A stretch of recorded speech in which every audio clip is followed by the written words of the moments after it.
Lions Rock Productions. This is Jay Moore. This is Greg Cruz. This is Bryce Vine. This is Dexter from The Offspring. This is Nathan This is Sebastian Younger. This is Daryl Amy. This is Stuart Copeland. This is Mick Gillette. This is Andy Summit. This is Dr. Bob Greenberg. This is Gabby Reese. This is Rob Bell. Hey, this is John Leon Guerrero. Hey, and this is Pete A. Turner. Hey there, this is Dr. Tracy Gapin. I am a board-certified urologist, men's health expert, and epigenetics coach. And you can find me at theedgeblueprint.com. That's edgeblueprint.com, or my homepage is drtracygapin.com. And now, the Break It Down Show with John Leon Guerrero and Pete A. Turner. Hey there, this is Dr. Tracy Gapin. I am a board-certified urologist, men's health expert, and epigenetics coach. And you can find me at theedgeblueprint.com. That's edgeblueprint.com, or my homepage is drtracygapin.com. And already I'm out of my depth. So I'm going to bring in an expert to help me out, former guest on the show, and someone who I just think is changing the world for the better with epigenetics as a means. So we've got Attila Hajdu, the CEO, founder of Stelvio Oncology, on board to give me some idea of what the heck Dr. Gapin's about to talk about. Fellas, welcome to the show. Thank you so much for coming on. Attila, good to see you again. Yeah, nice to see you. Thanks for the opportunity to join again. And I'm Attila Hajdu. I'm the CEO of Stelvio Therapeutics, and we're developing novel therapies for glioblastoma using epigenetics. And glad to be here, Pete, again. And we've had a long history in the past, so always interesting having conversations with you, and look forward to this one with Tracy. Are you in Canada right now, Attila? Right now I'm in Canada, although we have our lab at Sanford Burnham Previs Medical Discovery Institute in La Jolla, California, and also JLab's company in La Jolla. Nice. So we got Dr. Gapin sitting outside in his scrubs, relaxing in Florida with the birds in the background. I'm in Southern California, and it's freezing at 62 degrees. I've got a sweatshirt on, and Attila's keeping warm inside in Canada. Hey, so let's talk about men's health then, Tracy. I know that you've got you kind of the whole gambit between how middle-aged dudes take care of themselves, but just in general, men. So let's talk a little bit about what the heck epigenetic coaching is and all of it. Yeah, sure. So as a urologist, as a clinical urologist in private practice, I see guys every day who suffer with men's health issues, specifically, low testosterone. They're starting to lose their edge, I call it. They lose their energy, have mental fog. They're typically obese, if not borderline obese, with some insulin resistance, and they're not taking care of themselves. And they have chronic inflammation, and they probably have some element of early onset vascular disease. But it's interesting, what they come to me for is sexual problems, for sexual health issues. And they come to me because, they're having performance issues in the bedroom. And it's funny that forget the obesity, forget the diabetes, forget the other major health issues that they're facing. They come to me for better sex. And so that's kind of how the conversation starts. But what it ultimately comes back to is that it's a whole body approach. And whether we're talking about sexual performance, we're talking about maximizing testosterone, maximizing performance in the bedroom or the boardroom or beyond, it's a whole body approach. And it takes more than just fixing a testosterone number to get them there. Okay, so more than just a testosterone number. Give us an idea, because I'm a layman for sure, about how epigenetics plays into this. Yeah, great question. So epigenetics, to give a little bit of background about this so people kind of know where we're coming from. Your genes, your genetics is basically your DNA. And your DNA is the building block of everything about you. Every cell in your body has the exact same 46 chromosomes that are composed of DNA. And that DNA determines the function of each cell in your body, and it determines how you function, how you grow, how you live, your risk for cancer formation, your ability to build muscle, your ability to perform in any aspect of your life. And so DNA are the building blocks of you and who you are. But we used to believe that your DNA was your destiny, and that you're set to develop a certain cancer at a certain age, you're set to be obese, you're set to have whatever diseases. We now know that that's not true, and that's where epigenetics comes in. So epigenetics means on top of or over or above your genes, and that means that specifically we can adjust the expression, we can alter the expression of your DNA, of your genes, by the environment. And that means lifestyle, specifically your nutrition, specifically your sleep, specifically your ability to deal with and be resilient towards stress, your fitness level. The environment can also mean toxins that you're exposed to that may cause certain problems that we can talk about in terms of testosterone specifically. And so epigenetics is basically this environment around you that can drastically alter the expression of the genes in your body and produce a different outcome. And I'll give you a great example. There's a good study that showed that 6 months of exercise caused overexpression of 7,000 genes in a person's body. And so simple lifestyle changes can have a dramatic effect. That's super interesting what you're doing, and because you obviously play a big role in overall men's health, and you've got all these issues to deal with. You mentioned the sexual interest, you mentioned men's health, and how motivated are men in particular to, for example, monitor their PSA and change their lifestyle and have healthy habits and exercise regularly, and how do you tie epigenetics together with what you do and their overall motivation of improving your own men's health? Sure. Yeah, I think that's a great question. I think the key comes down to bio-individualization or personalization of treatment. And what I mean by that is you're going to go to your doctor. Your doctor's going to tell you, hey, you need to eat more green leafy vegetables. You need to lose weight. You need to exercise. And that's fine. That sounds good and great. But in reality, how many people are going to do that? But what's very different about what I do, I look at things very differently. And that is I look at your genetics and I say, hey, look, based on your genetics, you're going to do better with this particular nutrition plan. I'll give you a great example. I have a client whose genetics showed that she, and this was actually, I'll tell you, it's my wife, but she's a great example. She was my first genetic client as I got into this realm. Her genetics showed that she does much better in terms of metabolism and weight loss and building muscle with complex carb intake and lower protein intake. And she's an ApoE4 carrier. That's a genotype that puts you at a much higher risk for cognitive decline and Alzheimer's disease with saturated fat intake. In fact, up to 11 to 15 times higher risk of Alzheimer's disease.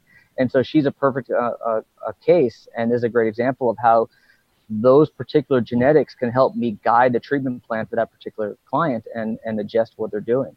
So a lot of guys like to do keto. They think that keto is the answer to losing weight and building muscle and burning fat. If a client had that particular genotype, the last thing I would want to do is put that client on keto to build muscle and lose fat. And so it comes down to, you bring up a great point that a lot of guys don't want to necessarily put the effort forth. They want the easy pill. They come to my office for, the blue pill to help get their erections up. But in reality, when I can really individualize it, when I can personalize it down to their genetics and say, hey, look, your epigenetics show this, nutrigenomics can help you by doing this, it makes it completely different. And it entirely changes the perspective where we're no longer looking to just eradicate disease and prolong death. I'm looking to actually promote wellness. And that's what it's really coming down to. When you're explaining all this, what I'm hearing, again, from my end of it is, and a lot what Attila is doing is we're not looking for these blanket diets or blanket cancer solutions in Attila's case. We're looking for a very specified approach to your specific middle-aged body and lack of energy kind of problem. This is Pete's specific problem. I need you to eat more donuts or whatever it's going to be, but also exercise more, do these types of activities. Is that what I'm hearing you say? Yeah, you're getting pretty darn close. Yeah, so it comes down to some basic general recommendations when it comes to health decisions, when it comes to nutrition and sleep and fitness and so on. But there's so much more to that really, when we can target individuals based on their genetics, we can really create a precise, individualized plan that fits them in particular. And that's what makes things really exciting now. So it's more precision medicine. Is it down to individualized the sort of preventative goals? Is it so? Because prevention is very interesting, and it seems that that's where medicine is heading towards more preventative. Instead of treating a sick patient, you're preventing them from getting sick in the first place. Yeah, you're exactly right. We talk about this P4 medicine, this proactive, preventative medicine now, precision-based medicine. That's exactly right, where we're no longer focusing on disease prevention, or I'm sorry, on disease treatment. The disease model is dying, and where we're heading toward is really optimization. And I think optimization is the key word, whether it comes to optimization from a mental standpoint, from a cognitive standpoint, when it comes to a hormone standpoint, a metabolism standpoint, your gut health, everything is now really moving toward a state of optimization. And I think that's really the key. When you're talking about all these different optimizations things, like it's, you can focus on, I've got to get my gut right. Oh, and I've got to make sure I take my vitamin regimen. And it's not I guess you would say, holistic approach, but there's a problem where we have all these different things that we're trying to account for, and it's easy to not account for other things. How do you, when you deal in epigenetics, is it more of an inclusive, like if we get the base, is epigenetics kind of a foundational approach, and then you can work on other specific aspects of your health and all the different things that we go through as we get older? Yeah, I would actually say epigenetics is more all-encompassing. And so it can be overwhelming. I think that the key is to really focus on individual clients and what their particular goals are and what they're looking to accomplish. And it's a work in progress. And so, we don't just create a plan and say, here you go, and read your genetics and say, this is what you should do and move along. It's really, I like to say, it's an intersection of genetics, epigenetics, and clinical precision medicine, where it all kind of ties together. And it's a moving target. We're always trying to optimize. We're always trying to improve. And, there are a lot of biometrics that we can use to monitor your athletic performance, for example, and your breathing, for example. And we can look to always be improving that as time goes on. And then when you're talking about improving all of these things and tracking all of these things, that's great if the person is going to drink the water that you bring into them. But what about the habit forming, the positive habits and those things that they're trying to get done? It's great to have the help, but how do we get these habits built? That's a great question. I think it all starts with mindset, and I'm a big proponent of having the right mindset. And a lot of it is motivation. A lot of it is getting rid of your negative limiting beliefs. And I think a lot of guys, once they can accomplish that, it changes everything. So a lot of guys may have a bad weekend. Maybe let's say they were out watching football and they ate wings and drank beer all weekend. Then Monday morning, they're like, oh, well, screw it. I've already kind of messed it up. I'm just going to have donuts now and forget it. And so it's teaching guys how to have the right mindset and kind of keeping them accountable. And so it's interesting. I call myself a coach. I'm a physician. I'm a board certified urologist, but I find more importantly that I'm a coach because I'm providing some level of accountability, and I think that really helps. It sounds like you're heading towards monitoring global health, in other words, and specifically men's health.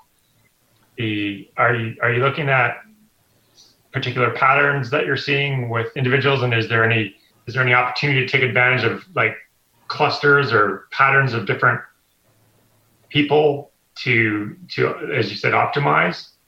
Yeah, I would say that there are definitely patterns. I think it definitely requires individualization because, again, your genetics dictate how to optimize you, whether it comes to the nutrition I talked about, whether it comes to sleep, whether you respond to melatonin or not, whether your circadian rhythm is this or that.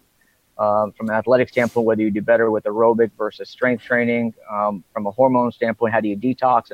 There are all these different genetics that we can look at to really create a personalized approach. But bigger picture, you're talking about, global men's health. I think the problem is something that is universal in a sense, and there are some basic, foundational things that we can look at. Our Western diet, there's so much sugar, there's so much refined sugar, there's so much processed foods. It's causing overwhelming levels of insulin resistance, obesity, chronic inflammation, which is associated with subacute or undiagnosed vascular disease. And there's certainly some element of cognitive decline that goes along with that. And that all leads to, high levels of estrogen, low testosterone, and other hormone issues, high cortisol. And we're exposed to estrogenics, these endocrine disruptors that are all around us. We know that there's estrogen in our water supply, in our drinking water. We know that there's, in our water bottles that have BPA, which is leaching from the plastic into the water. We know there's estrogenics in our household cleaning products, in our laundry detergent. If you have any perfumed household products, you're absorbing it through your skin from your detergents. from your soaps and your shampoos and your deodorants. All these products we know have estrogenics in them. We know there's estrogenics in our food supply. You know, the meat, unless you're eating grass-fed organic meat, a lot of the cows are eating these crops that are full of pesticides and herbicides that we know are full of estrogenic compounds. So getting back to this big picture, we are full of estrogens, we have chronic inflammation, we have insulin resistance, we have obesity, and we have low testosterone and sexual issues, which may be what's on the front, you know, above the surface, but underneath it is all these issues that I really think is a global problem because they're all interrelated. Yeah, that's where I was sort of heading with this because, as you know, with epigenetics, you can take a simple blood drop from someone and look at their epigenetic profile. And in some cases, your patients will have multiple comorbidities. They're going to have different issues. And because one of the things we're working on that's interesting is this whole global health monitoring using epigenetic profiles. Because, for example, in let's look at Huntington's disease, which is obviously completely different than what you're doing, but it's a developmental disease. And there's some interesting data that shows that the epigenetic changes in these particular people occur months, if not years, in advance of their gene expression changes. Mm-hmm. What that means is we can actually monitor the health of individuals in likely hundreds of different disorders and track their changes throughout time and potentially prevent or intercept certain conditions from becoming a problem for patients even before they happen. So that's sort of what we're doing, not as a priority, but we've shown in the past that we can actually take blood samples and identify the epigenetic variability and the patterns that emerge that may cause someone to go on and develop a disease. And more importantly, is you can, through the monitoring, you can let them, first of all, be aware that they could develop a disorder. And secondly, what options do they have available to them, whether it's one of your approaches or whether it's a drug or something that's modifiable. With the both of you guys working together, sort of from the same building block set, you're talking about, I've got a genetic proclivity towards Alzheimer's or whatever, and now my diet is putting more of the Alzheimer variable into my epigenetic mix, my soup, if you will. So, yeah. So I've got to, or in the case of glioblastoma, you know, I'm feeding the thing that may give me brain cancer. Am I getting that right? That's the way I envision, and that's the way I would think that we're moving towards that direction. It's more, imagine if you could prevent disease or intercept disease once you've embarked on that process. And there's a number of genetic mutations that occur, for example, in developing cancer. And so imagine if you could intercept the disease or prevent the disease from happening. And not only that, but if there was a personalized approach to preventing or treating, because I know a long time ago when I was with GSK, we were actually we did a study with Avodart, which is dutasteride, which is a 5-alpha reductase inhibitor, which I'm sure you're familiar with, Tracy. But we actually approached the FDA and asked them to approve prostate cancer prevention with dutasteride,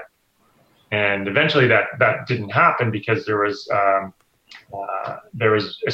a safety signal which didn't allow it to happen. But I think that's one example in urology that I can think of where people have thought, well, we could start preventing this disease from happening before it gets there. Yeah, you're exactly right. And there's a lot of activity in this space around prostate cancer when it comes to epigenetics, genetic profiling, and looking at your risk of developing prostate cancer, for example, your response to certain drugs, for advanced prostate cancer. There are certain genetics that we know will define your response to certain chemotherapeutic agents, for example, for advanced prostate cancer. So it's really exciting, and it's amazing how things are changing on a weekly and monthly basis as we continue to learn more. There's so much here going on, and everybody's constantly telling me to buy their coffee because it's good for me, and their supplements, and there's just so much information out there. But like legitimately, like Tracy, you're actually a doctor, like a for reals doctor, and not like a doctor of history who now wears some scrubs, but like an actual medical doctor. And then Attila, you have decades working in the pharmaceutical industry to give you this powerful scientific background. How do we sort out, in general, like let's say nobody cares about Stelvio, no one cares about Dr. Gapin, but they just want to go their own route. But how do you tell what's real? There's so much. How do you sort out the snake oil from the actual solutions? Go ahead. Yeah, so great question. I think the key is to recognize a couple things. Number one, there's no one size fits all. You're not going to find some study that's going to tell you, I'm supposed to be eating keto, or I'm supposed to eat this or that. There's not a one size fits all magic pill out there that you're going to find. There's not a magic medication you're going to find. There's not a magic formula. There are some basic guidelines, but you need to understand that everyone's different and is going to respond different. That being said, there are some basic building blocks when it comes to nutrition in terms of, limiting your sugar intake. Obviously, be sure that you're eating a healthy balance when it comes to fruits and vegetables. When it comes to eating, I typically recommend a Mediterranean diet, which is heavy on the monounsaturated fats, the olive oil, the omega-3 fats like salmon. I love avocado as well, and staying away from the in general, trying to limit your saturated fats like the cheese, the milk, the dairy, the meats, the cheeses as much as you can. Or if you do choose to eat those foods, then focus on grass-fed, organic, farm-raised sources if you can.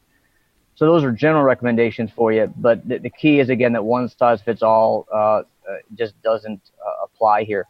The other thing I want to really just briefly mention is the fact that studies, when you see a new study that's published out there, whether it comes to a certain type of diet or a certain way of promoting health, be aware that centers are publishing studies for financial gain, and there's always an underlying motive. And so you need to be careful that when a new study comes out, they have to be somewhat shocking. They have to be showing something that's different, that's never been said before. They don't get grants if they're publishing the same information that's already been put out there.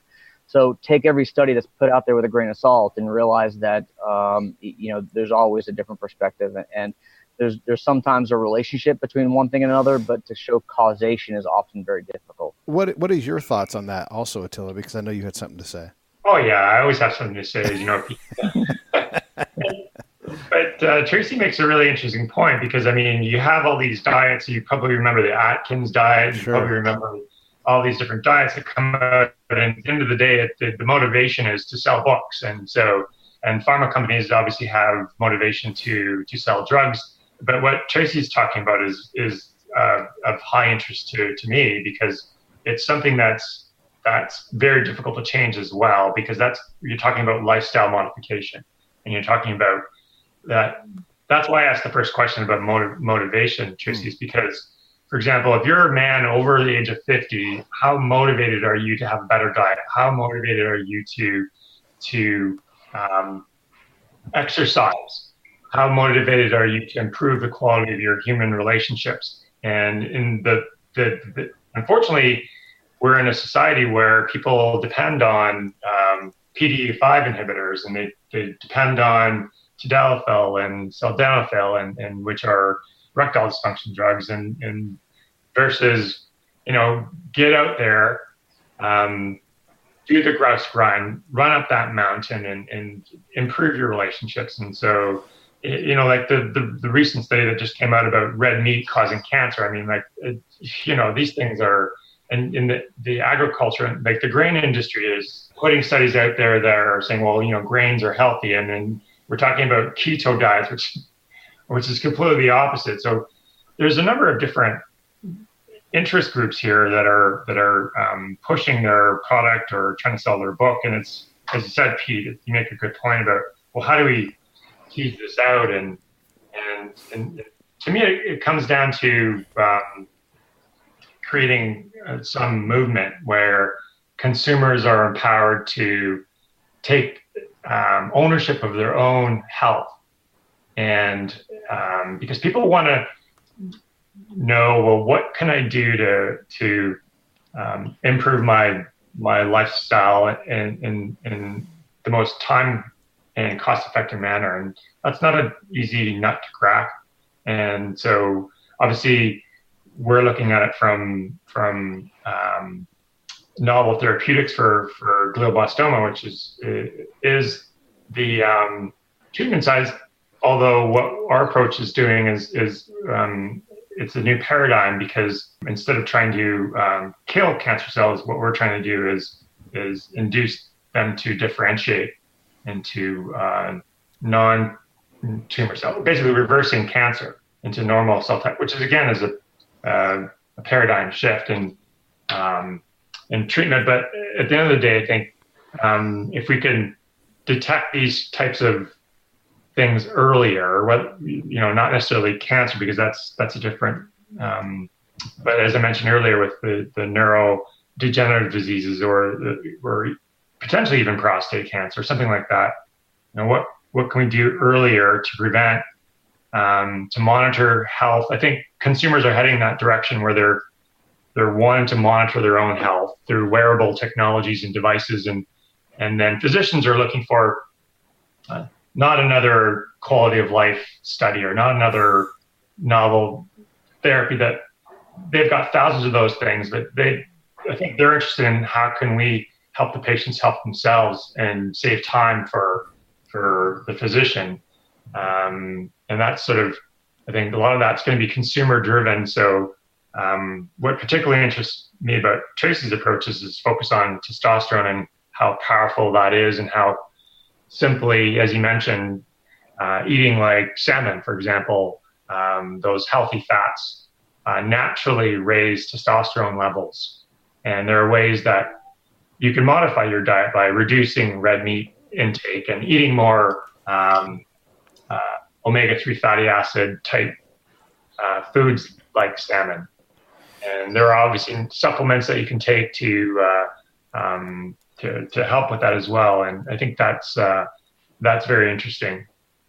We're talking with Dr. Tracy Gapin here. You can go to his website at drtracygapin.com. That'll be in the show notes, of course. And on there, once you're there, you can take a survey and kind of get an idea of where you sit with the with your testosterone level. And you can get started looking at what Tracy's doing in terms of how he's helping his patients get in front of things.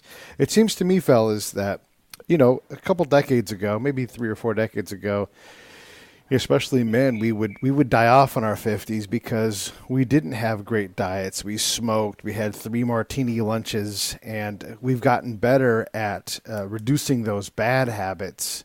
But now, what's the next generation's version of that? Oh, you just can't smoke and drink all the time. I go to the gym when I can because I'm getting older and I'm busy. But what are some of the things? What are just the basic entryway things? Okay, it's too much to jump into epigenetics. I don't even know what the hell Pete's even talking about. I've got these penis enlargement pills that don't seem to be working. I just want something I can do today, right now, to start myself going in the right direction. Tracy, what are those 1 or 2 or 3 things that someone can just do and work on getting good at before they even jump full into the deep end of the pool? Yeah, sure. So I'll give you 3 little nuggets to kind of help guys get started. And these kind of correspond with the 3 general sections of my coaching that I focus on. One is nutrition. And the one easy thing that I could talk about is intermittent fasting. And a lot of people have heard about intermittent fasting. It has been somewhat of a fad lately, but there's a lot of science behind it. And I think that it is a good place for guys to start. There are a couple ways of doing it. You can do the 16-8 cycle, where you fast for 16 hours and eat in an 8-hour window. You could fast 1 or 2 days a week. But I think that's something that guys can immediately start today. And I have a lot of guys who will do nothing but that for the first week or 2 as they're kind of even thinking about if they want to do any of my program. And it kind of resets your body. It helps with autophagy, which is your body's way of clearing out bad, dead, old cells, getting rid of old cells so there's more room for your newer, healthier cells. It helps with hormone metabolism. It helps with insulin sensitivity. Helps with a lot of different enzymes that have to do with your hunger and satiety as well. So I think intermittent fasting is a good place to start. I think the second thing I'd focus on from a fitness standpoint is you got to get out there and do something. And a lot of these guys, it's really getting off your butt and making a decision, making a mindset shift that it is important for you to be able to have sex with your wife. It is important for you to be able to be present with your kids. It is important for you to be able to have cognitive function and be sharp mentally when you're in the boardroom. And so it really starts with making these decisions. So when it comes to exercise, you just got to get off your butt and do it. And I like to talk about strength training, talk about interval training, and I tell guys 3 days a week, 30 minutes a day, 3 days a week, start with that now. And that's kind of a good baseline starting point. This episode of the Break It Down Show is brought to you by Lions Rock Productions. That's us. We publish, evaluate, and develop podcasts just like this one, consult others to build their own, and create associated content and content marketing strategies. So if you're launching or expanding your social media presence, your business or your personal brand, or if you just want to take your media presence to the next level, reach out to us on Twitter at Pete A. Turner or at JohnLG69 at the Break It Down Show. There's 1,000 ways to get a hold of us. Now enjoy the show. 30 minutes a day, 3 days a week, start with that now. And that's kind of a good baseline starting point.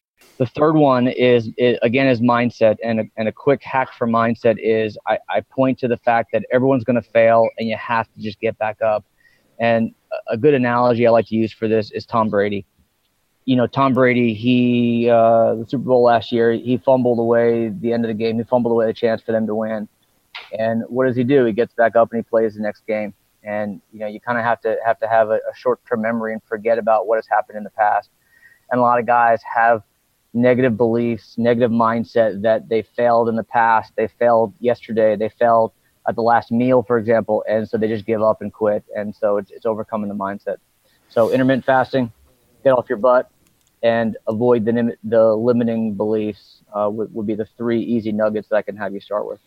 Yeah, I've talked to a lot of folks that have achieved a lot of success, and one of the things is just to be as relentless as your problem is. You're going to make mistakes. It's okay. Mistakes are going to happen. Yeah, you're going to fall off the wagon. The wagon will always stop. It will always let you get back on. You just have to keep after it. And if your problem is not going to give up, if old age ain't quitting, it's going to keep on coming. So the sooner the more you keep after it, the sooner you get after it. If that's where your fight is, that's where your fight is. And that's why I wanted to get into this part of it was, you don't have to be a pro at this stuff yet. You don't have to be like, I only eat carrots on Tuesdays. That's great. Get to that point later on. But for right now, know that the wagon will always stop and let you get back on. You can say, that was the weekend. I had wings and donuts, and now we're going to get back to it, and heck, just get back to the things that, what are the most basic things? My goal is to eat 2 salads a day for meals, or some kind of vegetable-based meal, just because it's a good starting point. And if I do it 3 days out of the week, that's cool. I've eaten a lot more vegetables than I might have otherwise. I love vegetables, but apparently I suck at eating them often enough. But that's kind of where I try to do it. I try to get out and I try to walk, 5 days a week, for about an hour. It doesn't always happen, but at least I'm keeping track of what I am doing and when I'm not doing it, so that I can force myself, here's my hour-long window. Let me at least walk for 45 minutes today because I've got a show to record or whatever it is.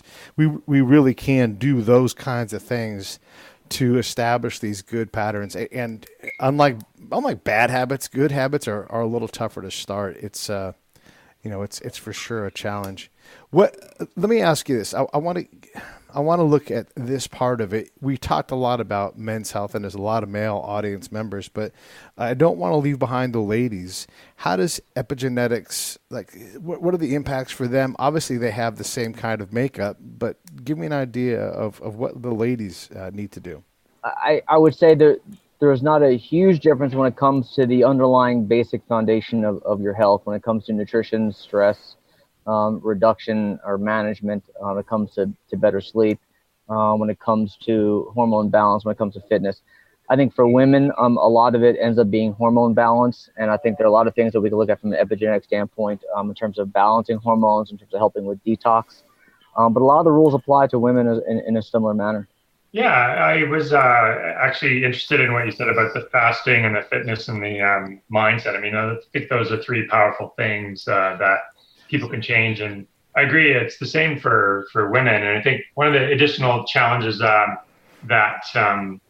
I see in women is obviously they're the ones that are childbearing, and they're the ones that have gone through those changes, which when I look at my own wife, for example, we were dating, we would go on these bike tours in Mexico, and she was very, very fit. And over time, obviously, when you have 3 kids, it really changes your mindset and your ability to even get out and exercise. And I honestly don't see my wife fasting because she gets hypoglycemic very quickly. So she doesn't do any of that, and she just doesn't have time for. So what are your thoughts, Tracy, on for example, it's almost goes against fundamental human nature to fast, first of all, and do we have the time to go out and exercise? And the third thing about the mindset, again, that's pretty powerful stuff. But for women, I would think it's a lot harder, and a lot of them resort to getting the money makeover. Yeah. And because it's just, they've, like my wife, she had 3 kids, and it changes your body. Yeah, absolutely.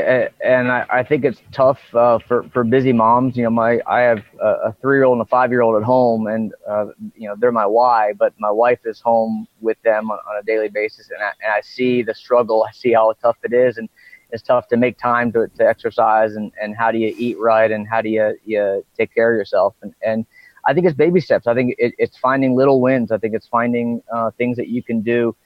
A lot of the exercise stuff I talk about, I have a exercise programs that I've created for men and women to use as well, that you can do with just household items and do it from home with body weight. And so you don't need to go to a gym. You don't need to hire a trainer and spend hours at the gym. You can do it really, 30 minutes a day. You can do some interval training. You can do some strength training with just maybe even just some dumbbells and not much more than that. In terms of the nutrition piece, I think it starts with awareness, and I think again it's an individualized approach and knowing what nutrition plan is going to work for you. But I'll give you a great example: broccoli. So fresh broccoli is one of the best foods when it comes to, from an epigenetic standpoint. Broccoli has been shown to, from a genetic level, change your risk of developing cancer. Oh, kidding. Just eating broccoli. So half a cup of broccoli a day, and it needs to be fresh broccoli. If you cook it, you need to chop it up and wait about 45 minutes before you cook it. But fresh broccoli is better to get the benefit from it. It's knowing little things like that you can take advantage of and find the little wins throughout the day that kind of get your mindset going so that you feel that you're making a positive change. But it's hard. It's hard for busy moms. I definitely would agree. It's tough. Yeah. When you talk about making some of these changes, let's say I'm gonna have a daily dosage of broccoli. I'm gonna have raw broccoli. I love broccoli, so that's not a problem, right? But what let's say I start doing the 3 to 4 times a week, 30 minutes of exercise, doing some interval. I start to do these things. When do you think like I'll start to feel better as a swollen, overweight, undersexed, middle-aged man? When does the tide start to first turn? I see guys notice a tremendous difference within a week when it comes to their overall sense of well-being, when it comes to their just mental clarity, when it comes to their focus. That comes with getting rid of sugar, and that comes with the intermittent fasting. Before and then adding on 3 days of exercise as well. Within a week, I have guys tell me they feel a huge difference, and it creates a positive, it's a positive cycle where now they feel confidence because they've made some progress, and that motivates you to want to do more. And so instead of being in that vicious, ugly cycle of self-doubt and negative limiting beliefs that you can't do it and there's no hope, now you have found the hope. You found that light at the end of the tunnel, and it can start getting you going and moving forward. And then is there a first wall that it's great? Like I've done this for 2 weeks, but like, well, and then I had to go to that wedding, and then I had that pie, and Thanksgiving showed up. When's the first wall that we need to be aware of so we can like build things around that? Like, okay, Thanksgiving is the day off. Thursday we're going to schedule a hike, or when's that first point? Well, I would first say that you need to live. It's all about at some point quality of life, and this isn't supposed to be torture. And I tell my guys that you're not on a diet. This isn't a diet. This is a health plan, and this is to optimize your life. And you're going to go eat at Thanksgiving. You're not going to you're not going to be a good boy on that day, and that's okay. It's getting back up and keeping going. And so you're going to hit a wall though by just doing those simple basic things, and that's where I come in, where I feel like everyone needs a coach. They need to have an individualized perspective so they can know exactly what things should they be doing.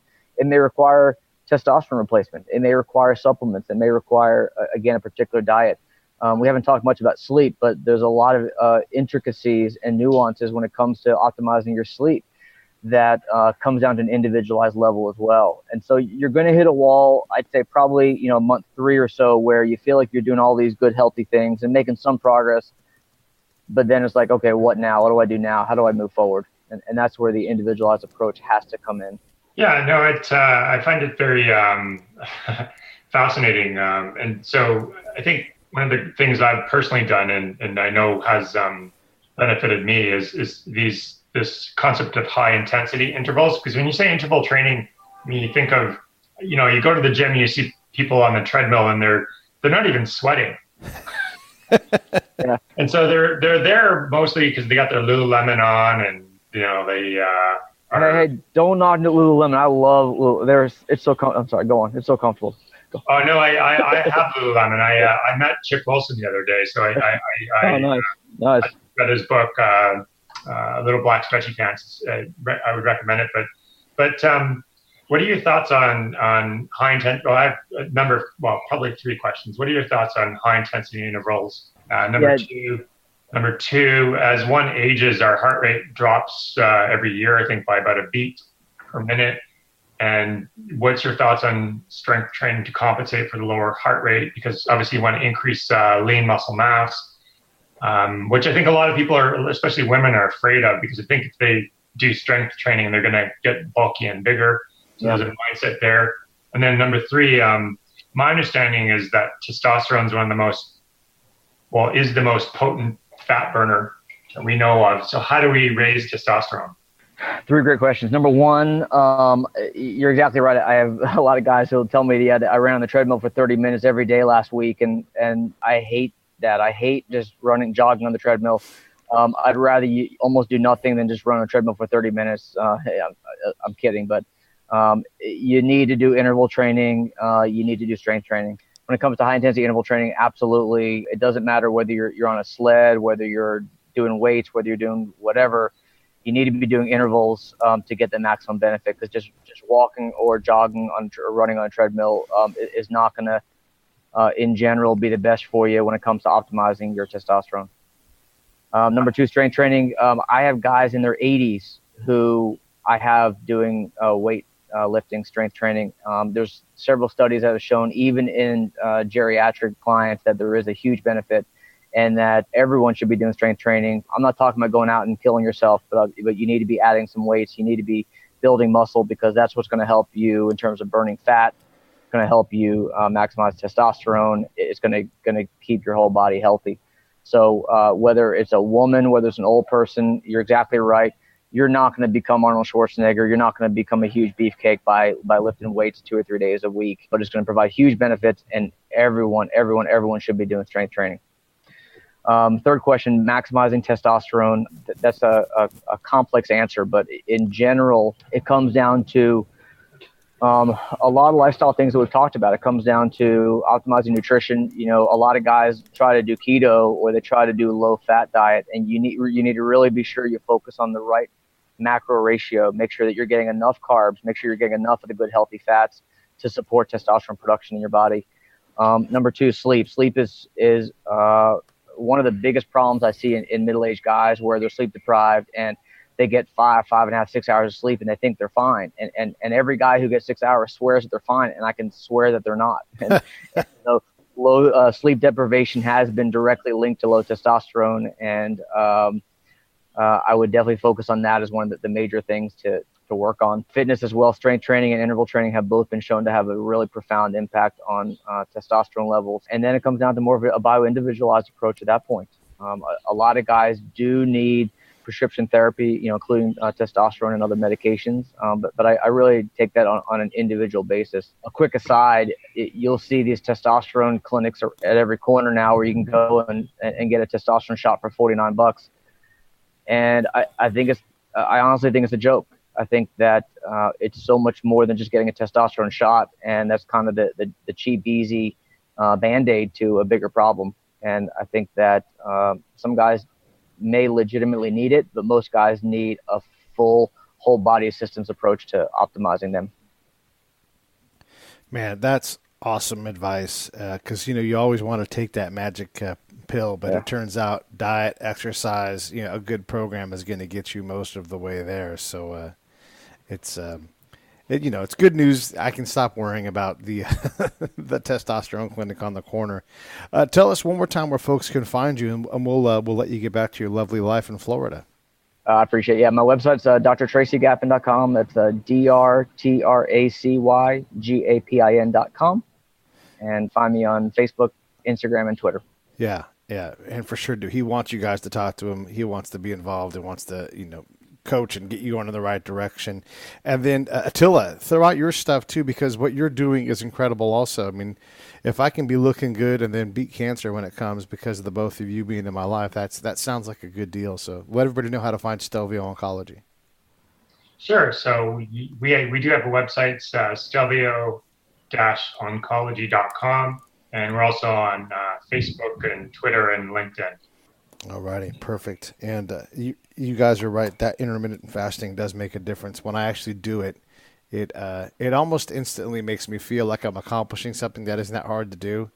And I'm just so much more aware that I actually will survive the day if I don't have that sandwich at 10 o'clock at night, It's funny, like, if I always say, like, my stomach is such a baby. Like, if my ankle is screaming mad and in pain, I'm like, man, whatever. I guess I'll just limp today, and I won't put any pain pill in my mouth. I just won't, because I'm stubborn, right?